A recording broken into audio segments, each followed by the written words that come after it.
Vamos orar, amém? Feche seus olhos. Senhor, nós te pedimos que haja revelação da Tua palavra nos nossos corações. Pedimos que haja direção do Teu Espírito e através do Teu Espírito, Senhor, possamos ser convencidos do Teu propósito, daquilo que o Senhor tem para fazer nas nossas vidas, convencidos do erro, do pecado, mas convencidos também, Senhor, do nosso chamado, através do Teu Espírito Santo. Pedimos também, Senhor, que a palavra seja como uma semente no nosso coração, mas pedimos já desde já a germinação dessa semente, a fim de que Teu nome, Senhor, seja glorificado entre nós, em nome de Jesus. Amém. Obrigado, Dani Boy. Gente, queria que você abrisse sua Bíblia ou ligasse ela aí no Salmo 27.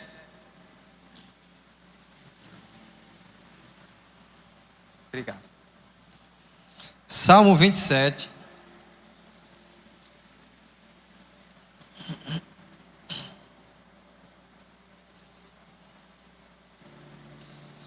É um salmo pequenininho. São 14 versículos somente. Mas alguns estudiosos acreditam que esse salmo foi escrito num momento de dificuldade na vida de Davi. Esse salmo foi escrito por Davi, né? Mas acredita-se que foi num momento de dificuldade. Esse momento de dificuldade foi exatamente no momento em que ele era perseguido pelo seu próprio filho. Vocês não têm filho, pelo menos os que não são casados, né? Então vocês não têm dimensão do que isso significa. Mas foi num momento em que Davi já tinha conquistado tudo. Davi foi o maior guerreiro que existiu naquela época.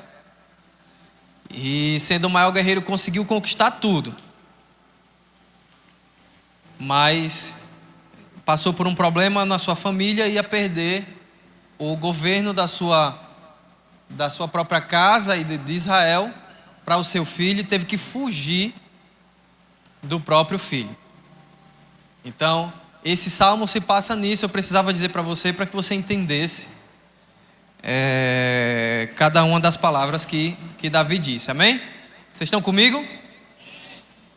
Tem alguém cansado aí da ó?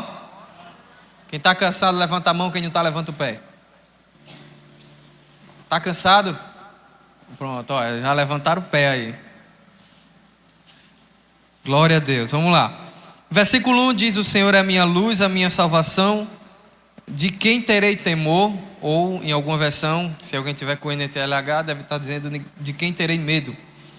O Senhor é meu forte refúgio, de quem terei medo? Quando homens maus avançarem contra mim para destruir-me, eles, meus inimigos e meus adversários, é que tropeçarão e cairão. Ainda que um exército se acampe contra mim, meu coração não temerá. Ainda que se declare guerra contra mim, mesmo assim estarei confiante. E aí a gente vê Davi tentar começar a falar sobre isso, e dizendo isso ele diz que não vai ter medo de nada.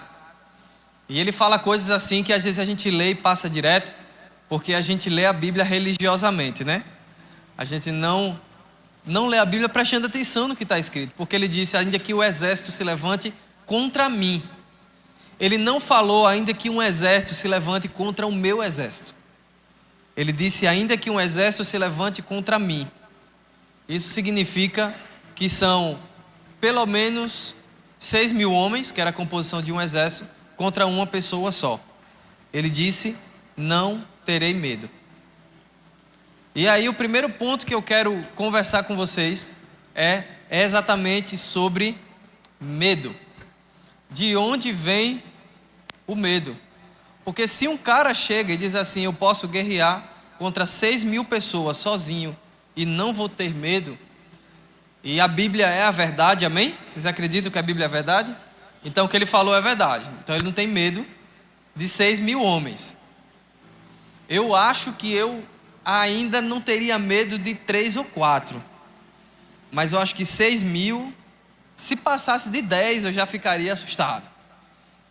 10 para brigar comigo. Se fosse 10 pequenininho, era tranquilo, porque do chute o cara derruba uns 5. Mas fosse 10 do meu tamanho, eu já ficaria assustado, já ficaria com medo. Já não ia falar tão grosso. O pessoal ia dizer, e aí, tudo bom? Né? E aí Davi disse que não teria medo. E o que é o medo? Pensem numa coisa para que vocês nunca mais esqueçam. Guarde isso para você. O medo é o contrário do amor. O medo é o contrário do amor. E o amor é o contrário do medo. A palavra de Deus diz que o verdadeiro amor lança fora todo medo. O que é que isso quer dizer? Que o medo é o contrário do amor. Você concorda que o medo, ele é uma insegurança? Concorda comigo? E se Davi está dizendo que quando ele está com o Senhor, ele está seguro, significa que ele está no amor de Deus. Amém? Toda vez que você tiver medo, é uma insegurança. Por que eu estou sentindo insegurança? Pode ser por memórias que você teve, situações que você já passou. E também pode ser por uma falta de controle de algo ou de alguém. Às vezes fica com medo porque queria estar controlando alguma situação. Então a gente precisa entender alguns pontos para a gente poder dar continuidade a isso aqui. E aí no versículo 4, Davi fala assim: uma coisa pedi ao Senhor. Diz para quem está perto de você, uma coisa. Agora diga assim, uma coisa tem muito valor. Às vezes a gente fala qualquer coisa não tem valor. Uma coisa tem muito valor. Mas qualquer coisa não tem valor de nada. Vocês ainda não entenderam, né? Eu vou explicar para você.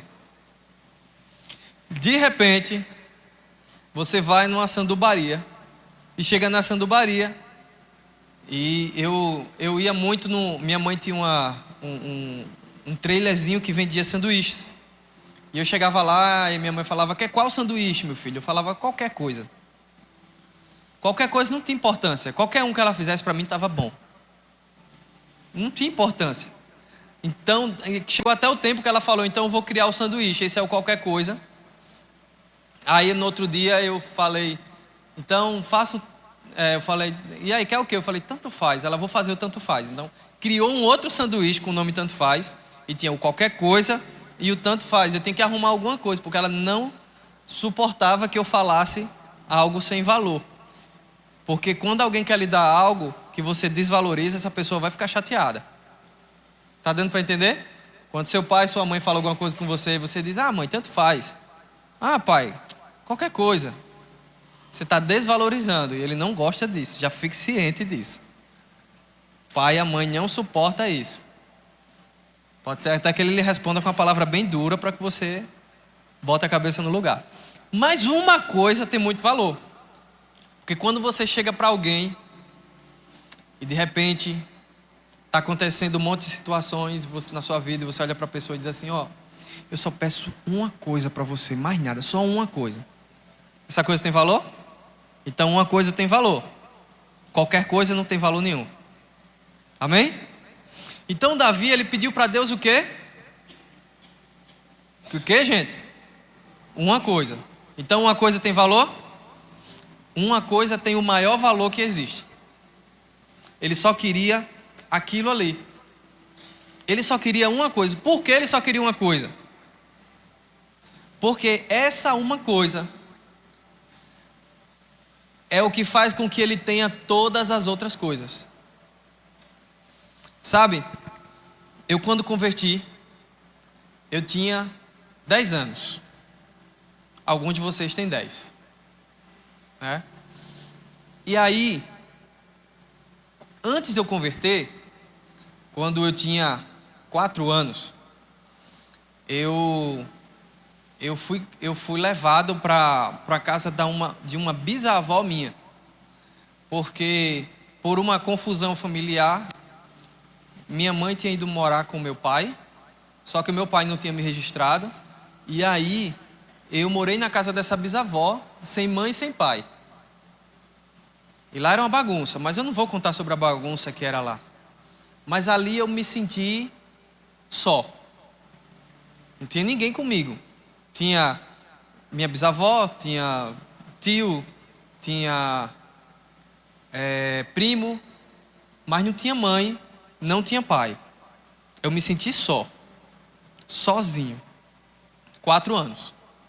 E eu passei 1 ano nessa casa, né? E depois eu volto, aí fico um período com a minha mãe, um período na casa da minha avó, e fica de um lado para o outro, meio que um cigano, sabe? Não sei se alguém já teve uma vida assim, se teve não, levante a mão. Mas de estar sempre tendo que se mudar, longe de pai, longe de mãe, longe de todo mundo. E aí com 10 anos eu falei, eu vou aceitar Jesus. Tem uma história bem longa por trás, mas eu não vou contá-la agora. Mas eu lembro que eu era um menino que até minha mãe dizia que eu tinha o gene do pica-pau. Porque o pica-pau sempre fazia maldade com os outros, né? O pica-pau fazia umas coisinhas só para irritar os outros, fazia só maldade. Não sei se você já... acho que quase ninguém aqui assistiu o pica-pau, né? Já todo mundo assistiu o pica-pau aí, vocês?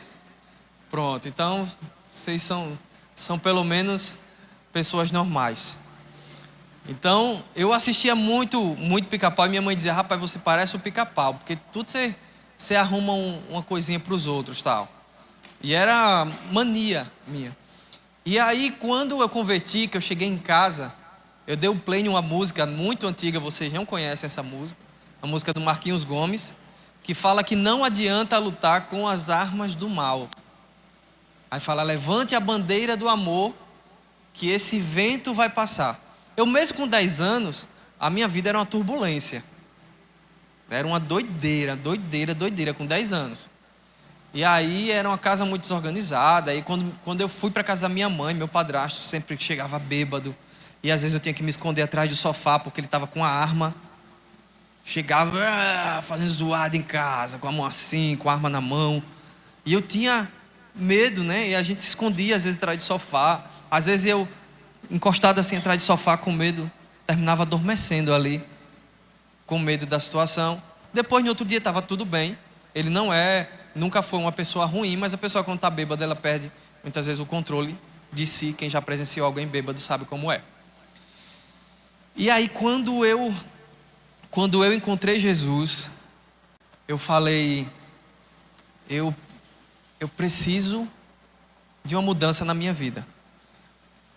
Todos os meus familiares têm um histórico terrível, não dá para contar agora, mas muitos têm um histórico terrível, e tem vários históricos ruins, histórico até de assassinatos, de brigas terríveis na rua. E assim, eu tinha que tomar uma decisão na minha vida. E eu tomei essa decisão não somente para meu próprio benefício, mas porque eu pensava assim, eu vou ser alguém diferente um dia. Eu não vou ser igual a todo mundo. Eu não sei se isso já passou na sua cabeça, dizer assim, eu não vou ser igual a todo mundo da minha família. Se ainda não passou, eu digo para você, lê a Bíblia, porque ela diz, levanta-te dentre os mortos, porque você está morto. Se você não pensa dessa forma, que quer ser diferente, já comece a despertar agora e dizer assim, eu tenho que acordar. Eu tenho que mudar essa minha mente degradada de ser alguém totalmente que vive na mesma coisa que todo mundo já viveu um dia. De acreditar que você não pode ser alguém diferente. E aí ele diz assim, uma coisa pedi ao Senhor e é o que eu procuro, que eu possa viver na casa do Senhor todos os dias da minha vida. Aí ele diz, para quê? Para contemplar a bondade do Senhor e buscar sua orientação no seu templo. Vocês estão vendo aí que tem templo escrito? Dá para ver aí? No seu templo, vocês estão vendo lá atrás, né? Não é aí não, é lá atrás, olha lá. Estão vendo lá? Não é isso? E aí, gente, comecei a crescer. Fui para a presença de Deus.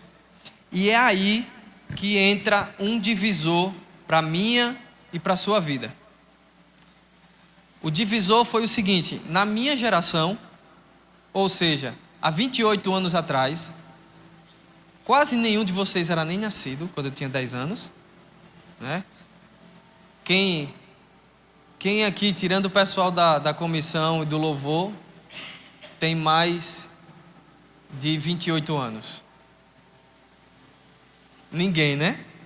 Então, vocês ainda eram um pano que estava lá no céu.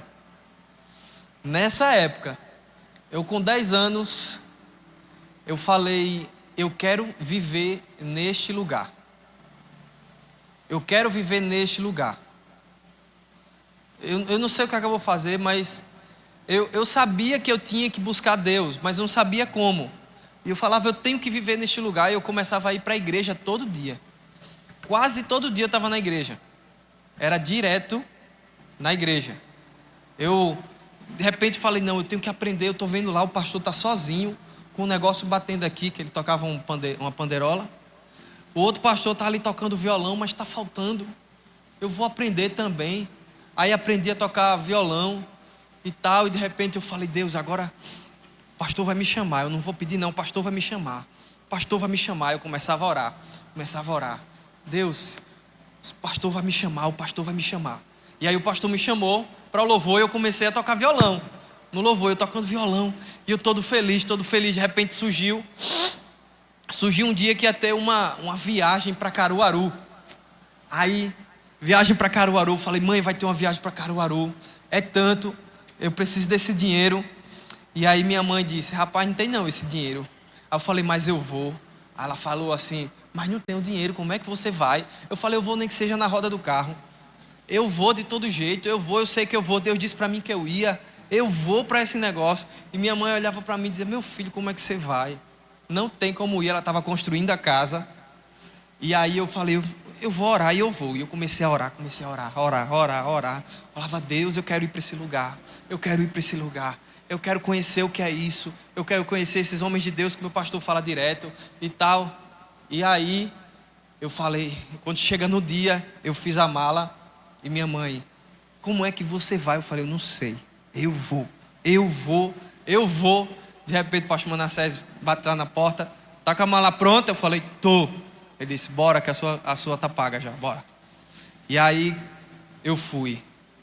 E aí eu comecei a gostar desse lugar e eu comecei a ser restaurado.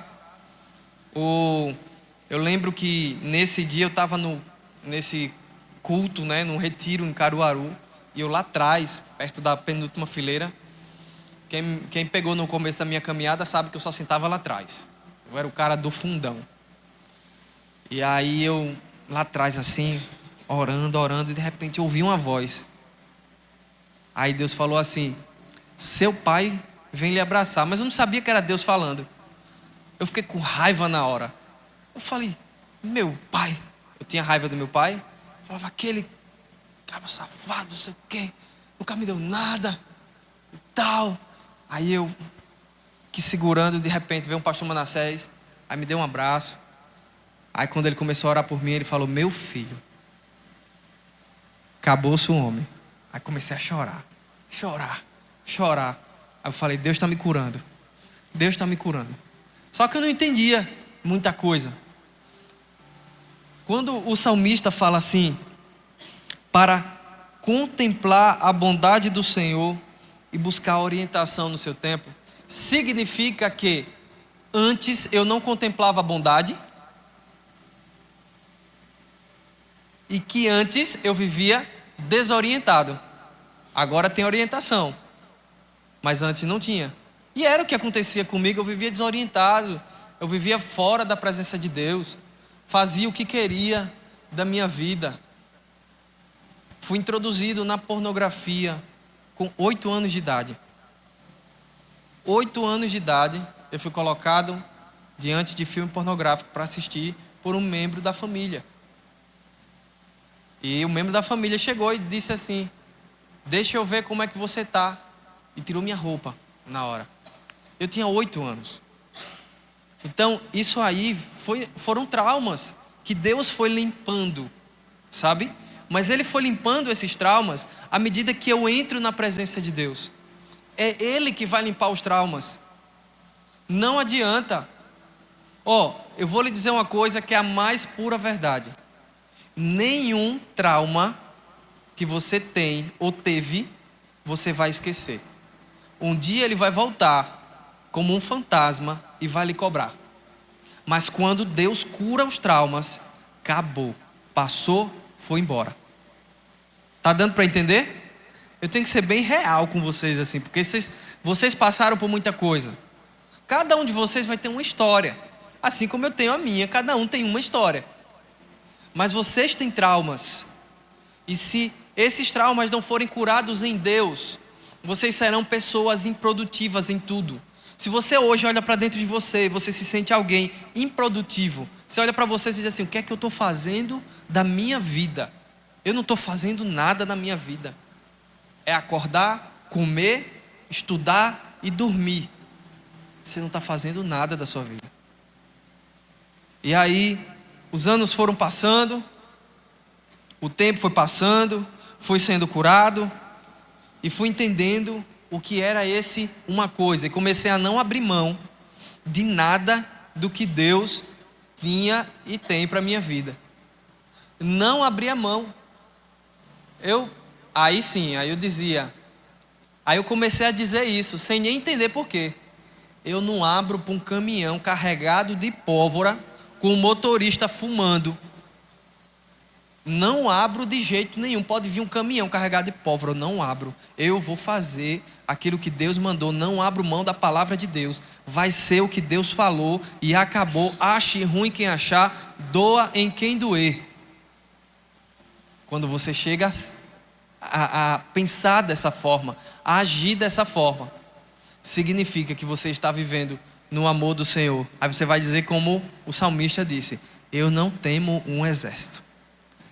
Ainda que um exército se levante contra mim, eu não temo. Por quê? Porque você está firmado no amor de Deus. Quando estamos firmados no amor de Deus, não há medo de jeito nenhum nas nossas vidas. Se está acontecendo, você está passando por medo, por temores, por angústias, você precisa se firmar mais no amor de Deus, e esse medo vai embora. Você fala isso porque não sabe o que é ter medo. Eu passei 2 anos com síndrome do pânico, então eu sei o que é ter medo. E para a medicina isso não cura. Para a medicina não tem cura. Para a medicina é baseado no médico. A palavra de Deus é baseada no médico dos médicos. Não tem para onde correr. Não tinha como eu ter tido síndrome do pânico e estar assim tão gordinho. Porque uma das coisas que mais some na síndrome do pânico é a fome. A pessoa fica sem querer comer. Principalmente proteína. Não quer comer nem carne. Eu lembro que na época que aconteceu isso comigo, eu só comia banana. Banana com água. Banana com água. Porque eu não conseguia comer outra coisa. Mas existe solução para a minha vida, para a sua vida. E essa solução está no Senhor. Mas aí, o que acontece? O salmista Davi, lá no finalzinho, no versículo 13, no 13 e no 14, está na NVI, né? Apesar disso, esta certeza eu tenho: verei a bondade do Senhor na terra dos viventes. Para aí, apesar disso, o quê? O que será que ele está falando antes? Ele está falando de todas as situações, das pessoas que poderiam se levantar contra ele. Tem um versículo que ele fala que eu me identifico muito. Versículo 10, volta aí no 10. Fala assim: ainda que o meu pai e a minha mãe me abandonem, o Senhor me acolherá. Quando eu lembro dessa história, do que aconteceu, eu falei para o Senhor assim: naquela época eu estava sem pai, sem mãe, mas o Senhor cuidou de mim.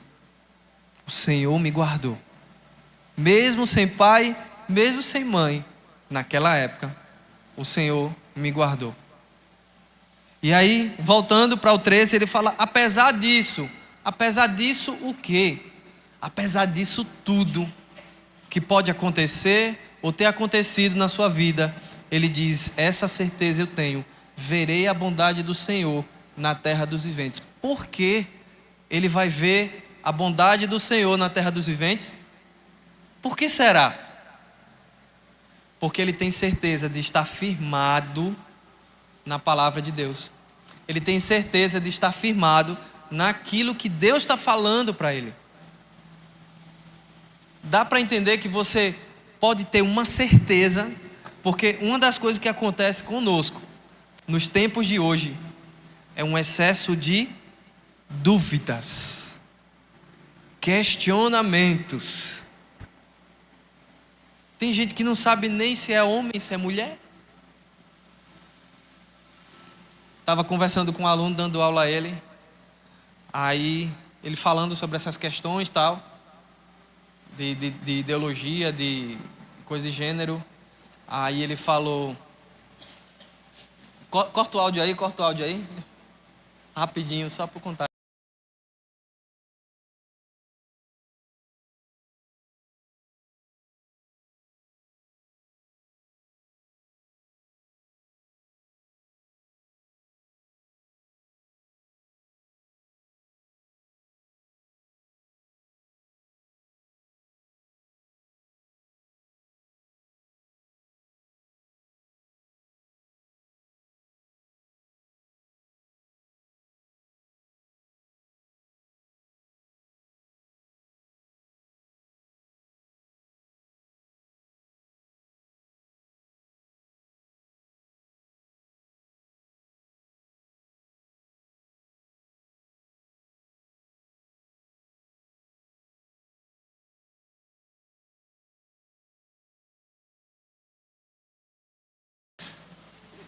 Então, muitas vezes as pessoas começam a ter uma crise de identidade. E pode ser que não no nível de identidade sexual, você esteja passando também por algumas crises de identidade. O que é que você vai ser quando crescer? O que é que você vai fazer da sua vida? Se você tem que fazer isso ou tem que fazer aquilo? Se você vai para exatas, se você vai para humanas? Fica aquela coisa na cabeça assim, ó. E eu digo uma coisa: uma mente duvidosa é uma mente paralisada. Uma mente em dúvida é uma mente paralisada. Ela não vai para lugar nenhum. Ela não sai do canto. Uma mente com dúvida é uma mente paralisada. Uma vez eu perguntei para uma moça na porta da igreja, né, ela ia fazer o Enem. Aí eu falei: você vai fazer o Enem? Ela falou: vou. Aí eu falei: você quer fazer que curso? Ela disse: sei não. Aí eu: tá bom. E o que é que seu pai disse sobre isso?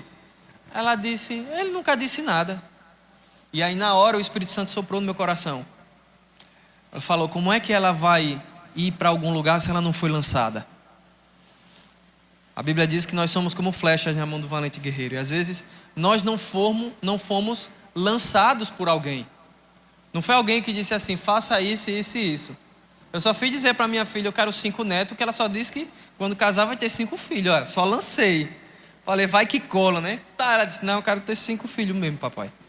5 filhos. Vamos ver depois do primeiro, né? Depois do primeiro é que a gente vê. Suportou o primeiro, passou e disse que quer continuar tendo 5, vai. Mas se depois do primeiro disser: não, só mais um, não aguento mais não. Eu vou entender também, né? Que sou pai, vou entender. Mas, brincadeiras à parte, muitas vezes nós vivemos uma dúvida constante na nossa vida, por falta de pai, por falta de mãe, por falta de relacionamento com o pai, por falta de relacionamento com a mãe. Muitas vezes nós vamos viver dúvidas assustadoras. Muitas delas vão invadir também a parte da sexualidade. Aí ele diz no 14: espere pelo Senhor, seja forte e corajoso, espere pelo Senhor. Ele repete 2 vezes. E aí é onde está o erro quando a gente lê a Bíblia. Porque a transliteração, o que é isso, pastor? Transliteração é quando sai do original e traduz para o português. Não sei se vocês já assistiram série E essa geração é uma geração que gosta um pouco de inglês. Dou graças a Deus por isso, que tem muito jovem que gosta de inglês. E aí quando você assiste uma série, você está assistindo lá e depois você vai ver o original que o cara disse, não tem nada a ver com o que está escrito lá em português. Já se deparou com isso? Quem já se deparou, levanta a mão. Só para ver quem gosta de inglês. Olha, um monte de gente. Então assim, você olha a série, você fica com raiva. Você diz, como é que o cara diz uma coisa que não tem nada a ver com isso aqui? Ele fala outra coisa. Às vezes a tradução inibe alguns palavrões também, né? Isso é bom, né? Inibe alguns palavrões, mas colocam palavras que não tem nada a ver. Até porque no inglês tem uns 2 ou 3 palavrões somente. Tudo é a mesma coisa. É o mesmo palavrão sempre. Então nunca quer dizer coisas diferentes também, né? E aí acontece isso também às vezes na Bíblia. Por exemplo, na Bíblia está dizendo ali, espere pelo Senhor. Aí às vezes a gente diz, espere. Sabe quando seu pai diz assim para você, pai, compra isso aqui para mim. Tá, espere que eu vou comprar. Aí você sabe o quê? Um dia pode chegar, pode ser daqui a 30 anos, quando eu já estiver casado com 5 filhos, meu pai chegue com esse videogame que eu pedi para ele, com esse negócio, mas não vai ser nem para mim, mas vai ser para o neto dele. Já vai ser para outra pessoa, não é? Quem não já levou um espere do pai e da mãe, né? Já levaram um espere? Pronto, então esse espere que a gente pensa que não é esse mesmo espere. Esse espere que está ali é uma palavra que no grego acho que é avav, ou akav, alguma coisa assim. Eu não falo grego não, tá? Não é grego não, é aramaica, pior ainda. E aí, essa palavra é esperar à espreita. Olha como é legal. Sabe o que é que significa? Digamos que eu fosse um caçador e eu fosse caçar. Que animal a gente caça hoje? Javali. Javali hoje é considerado praga, então a gente caçando javali. O cara vai caçar javali. Foi caçar o javali, e na hora que foi caçar lá o javali, ele foi procurar javali no Salvador Lira. Ele vai encontrar javali lá? Não vai, né? Não, ele vai caçar javali no shopping park. Vai encontrar algum javali lá? Então significa que o espere no Senhor também é em um local diferente. Porque ele fala assim, esse espere é uma palavra utilizada para o leão quando ele vai caçar. É esse espere aí. Tem vários esperes na Bíblia, mas esse aí é aquele utilizado para o leão quando vai caçar. E ele fica, às vezes por horas, e às vezes passa dia atrás da moita, esperando um alce, um veado passar. E aí ele fica lá. Quando o bicho passa, ele vai atacar. Então esse espere, ele significa, sabe o quê? Crie oportunidades onde aquele ao qual você está caçando esteja passando. Crie a oportunidade. Sabe, nós temos a oportunidade de criar coisas em Deus. Eu não sei quantos de vocês têm o pai ou a mãe em casa, ou os dois, ou nenhum dos dois, mas tem uma avó ou um avô que cuida de você. E essa pessoa ainda não conhece Jesus. E você quer que essa pessoa conheça Jesus. E você ora por ela. E nada acontece. Nada acontece porque você não está sendo uma Bíblia na sua casa. Se você for uma Bíblia dentro da sua casa e você disser, eu vou esperar a oportunidade. De repente, terminou o jantar. O avô, ou a avó, o pai ou a mãe diz, vou lavar os pratos. Você, epa, é comigo os pratos hoje. Olha que oportunidade você tem de fazer. Mas a preguiça não deixa. Dá para entender que você pode criar a oportunidade? Quantas vezes seu pai, sua mãe ou alguém que cuida de você comprou coisas que você precisava, seja para vestir, seja para comer. Às vezes seus caprichos, né? Quando você quer um Big Mac. Minha filha só queria o tal das crianças, como é o nome daquele? McLanche Feliz. Só por causa do brinquedo. Mais caro que tenho, vem nada e vem um brinquedo. E quantas vezes pessoas investem nas nossas vidas e nós não estamos à espreita para manifestar Jesus. E a gente não precisa só manifestar Jesus se os pais não forem cristãos, se os parentes não forem cristãos. A gente deve manifestar a Jesus, principalmente se seus pais forem cristãos. Que aí o seu pai está tendo uma certeza, sua mãe está tendo a certeza: estou criando meu filho no caminho de Jesus, estou criando meu filho na palavra de Deus. Não espere ninguém na sua casa pedir para você fazer alguma coisa. Vá e faça. Crie oportunidades. Quando você cria oportunidades, sabe o que é que acontece? Isso gera confiança em você. Sabia? Sabia disso? Que gera confiança? Quando você começa a se tornar alguém responsável, seu pai e sua mãe vai olhar para você e vai dizer: agora eu posso deixar ele dar um passo a mais. Agora eu posso deixar ela dar um passo a mais. Enquanto isso, a Bíblia diz que enquanto o filho ou a filha é menor, ou seja, é inexperiente, em nada ele difere de um escravo. A Bíblia diz isso. O contrário também é verdadeiro. Quando a gente se torna alguém responsável, alguém digno de confiança, a gente começa a receber porções da herança de Deus. Por último, voltando no versículo 4 e 5.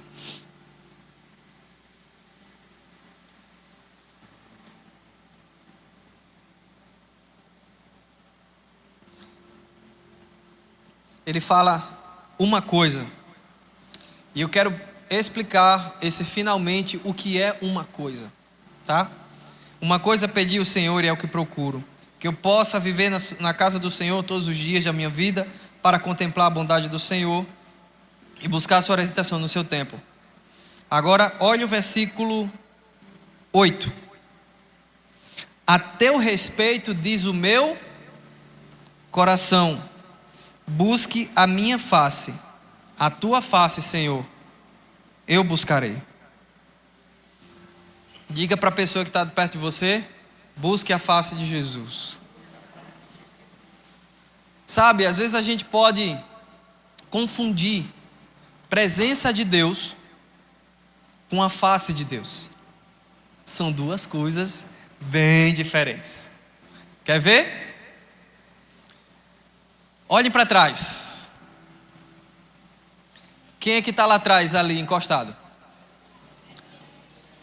Tem mais uma pessoa. Dani, João e a Emily. Vocês estão vendo que são eles, né?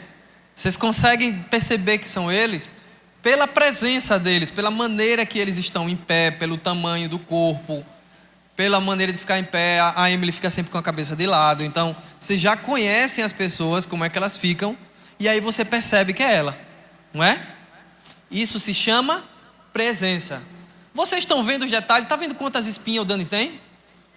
Dá não, né? Dá para ver? Dá para ver se a Emily tem espinha? Tem espinha, Emily? Tem. Olha, tá vendo? Vocês pensaram que não tinha. Às vezes vai ter coisa na face de Deus que você vai achar que tem, porque está sentindo somente a presença. Mas a gente precisa estar diante da face de Deus. Estar perto de Deus.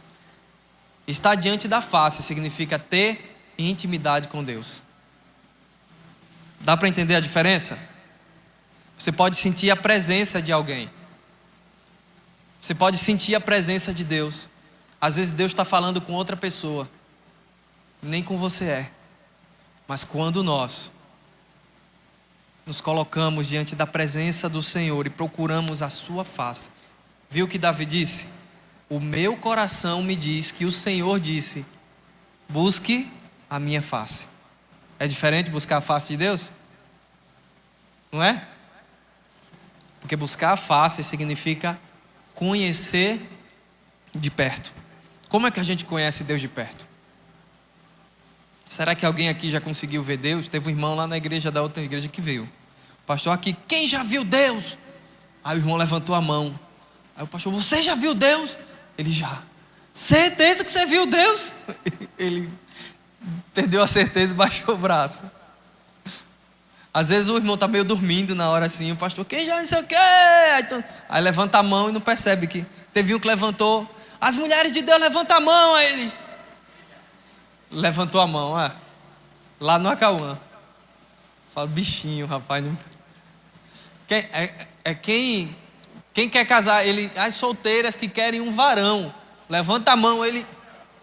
Falei, rapaz, se eu não te conhecesse, eu ia dizer que tu faz parte dos outros 32 tipos. Amém, gente? Deu para entender? A gente precisa buscar a face de Deus. Nesses últimos dias do homem na terra, se a gente não busca a face de Deus, a gente vai se perder. E uma prova de que você está de fato buscando a face de Deus é o anseio, o desejo. Porque ele diz ali, bota no 14, por favor. Espere pelo Senhor, seja forte e corajoso. Tem outra versão que diz assim, tem de bom ânimo. Porque essa palavra, seja forte e corajoso, ele está falando de um nível de agonia. Aí você fala, como é que a pessoa agoniada é forte? Mas é um nível de agonia, de contorção, ao ponto da pessoa dizer assim, eu vou ser forte e corajoso. Eu vou viver por isso. Eu vou viver por esse Deus. Eu vou fazer a vontade desse Deus. É isso. Ser forte e corajoso não é dizer assim, eu sou forte. Ninguém é forte sem o Senhor. É o nível de agonia de dizer, Senhor, mostra que o Senhor está comigo. Eu sou forte, mostra que o Senhor está comigo. Sabe, uma das palavras que eu mais amo, que é uma das maiores palavras para essa geração, mas sempre foi para mim e para minha esposa, uma das maiores palavras de Deus. Todos os homens de Deus que vieram orar com a gente, que a gente sabia e tinha certeza, é um homem de Deus orando pela gente. Nosso pastor, alguns outros pastores chegaram e lhe disseram a mesma palavra. Botava a mão na cabeça da gente e dizia assim, eu, o Senhor, escolho as coisas que não são desse mundo, para envergonhar aquelas que acham que são. E isso me dá ânimo, não é porque eu posso estar acima de alguém, mas é porque um dia eu sabia que eu não era porcaria nenhuma. E hoje eu sou filho de Deus. Era as duas palavras mais difíceis de eu dizer na minha vida. 3, na verdade. Uma era uma frase e 2 palavras. Eu tinha dificuldade de dizer, eu te amo. Era muito difícil. Eu tinha dificuldade de dizer que eu era filho. E eu tinha dificuldade de olhar para qualquer pessoa que simbolizasse pai na minha vida e chamar de pai. Era muito difícil para mim. E pode olhar que as palavras que você tem dificuldade de dizer estão totalmente conectadas com o seu trauma. Vamos ficar de pé para a gente pensar que acabou? Eu só queria orar com você e até rapidamente mesmo fazer o apelo. A intenção de forma nenhuma é constranger alguém emocionalmente aqui, tá? Não quero apelar, essa não é uma noite de cura emocional. A gente passa por isso muitas vezes. Muitos aqui já foram curados emocionalmente. Mas eu creio que é uma noite de abrir o entendimento, a percepção. Eu tenho certeza, mas eu vou perguntar mesmo tendo certeza, porque eu só quero ver a porcentagem de mãos levantadas. Quantos de vocês, depois da palavra, estão saindo daqui tendo encontrado erros no seu coração e com coisas já para consertar, dizendo, a partir de agora eu vou fazer isso aqui lá em casa, vou mudar desse jeito. Quem já está assim? Glória a Deus, então tem uma porcentagem boa. Então para mim a palavra já fez efeito. Já fez efeito. Já capacitou cada um de vocês. Mas mesmo assim, eu sei que tem alguns que não são visitantes, porque já vieram aqui mais vezes. Eu também sei que pessoas que chegaram aqui pela primeira vez, também não sei se já são cristãos ou não, tá? Mas eu queria fazer um convite, né? Se você não é cristão, ou você já foi, um dia saiu e agora quer voltar, eu quero fazer um convite para você a levantar uma das suas mãos e entregar o seu coração para Jesus. Se há alguém aqui nessa noite que deseja isso, que deseja dizer assim, eu quero entregar o coração para Jesus e eu quero viver essa verdade daqui para frente. Eu não quero viver nada diferente disso mais. Eu quero dar um término na vida que eu levava e dar um start na vida que Deus tem para mim. Se há alguém nessa noite que deseja fazer isso, eu queria que você levantasse somente uma das suas mãos, que eu queria orar com você.